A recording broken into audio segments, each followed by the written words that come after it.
Colum Eastwood. Mr. Eastwood. Thank you, Mr. Speaker, and I'm glad to have the opportunity to speak in this debate.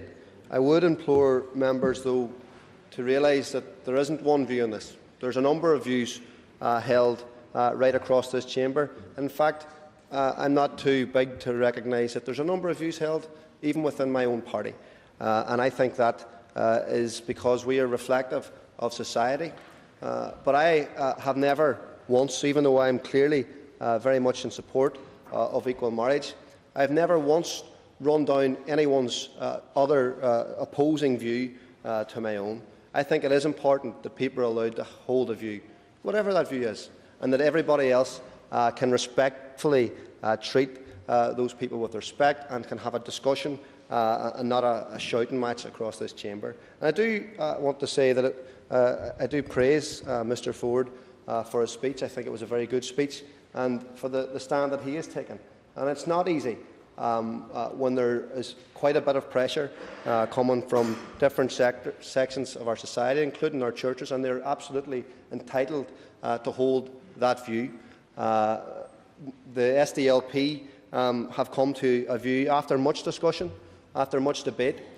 We came to an overwhelming view at our party conference in November.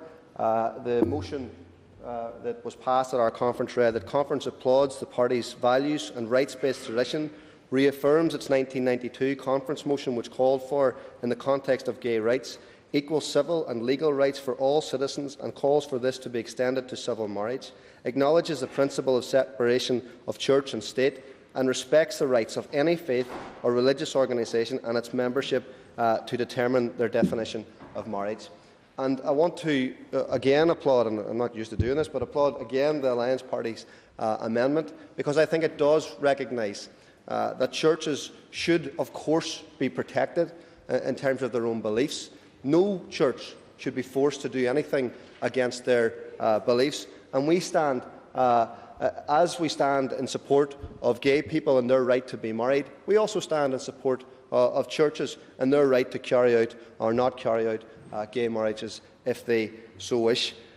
So, Mr. Speaker, I am a great believer in marriage. In fact, I'm getting married in December myself, if things go the way I hope they're going to go, and I don't get thrown out of the house before that. But my view on this, Mr. Speaker, is that marriage is an institution that we can all value.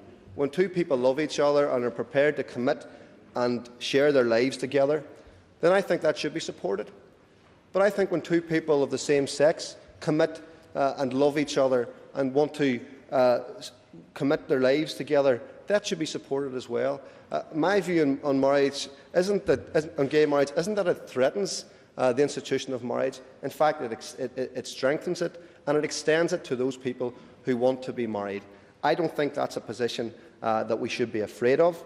I think it's a position that we should support. I am very glad that, again, the Constitutional Convention have come to this position. And I know Mr Hamilton has said that it doesn't matter what the Constitutional Convention says.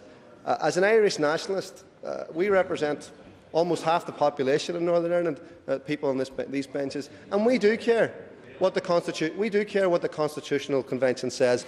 Our view in the Constitutional Convention is it's an opportunity for the Irish nation to discuss the future of our country, and it's important that people respect that.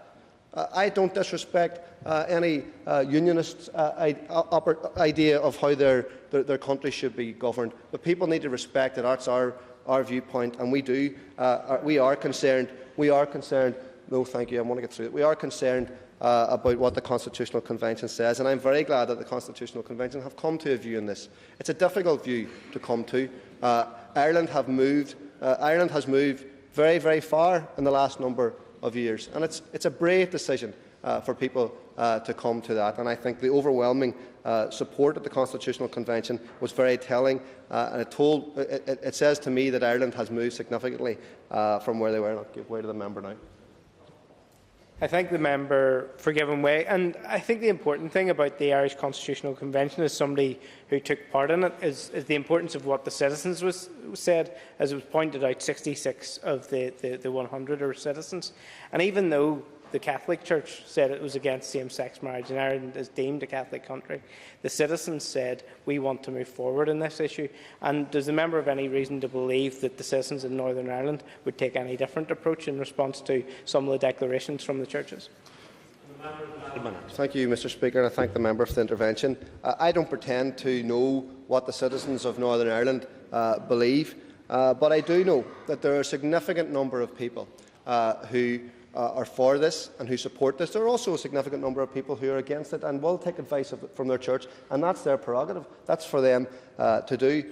But we need to be careful in our language, Mr. Speaker, because we need to send out a message to those gay people in our community, those people who may be struggling, who may not have admitted to their friends and relatives that they are gay, those people who have been bullied over the years, and the many people who have committed suicide as a result of not being able to come out.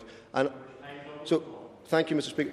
I just think we need to ensure that we treat each other respectfully on this debate, and that we treat those people out there who are watching the debate very, very closely. And I'm very happy, on behalf of the SDLP, to support the motion and the amendment, Mr. Speaker.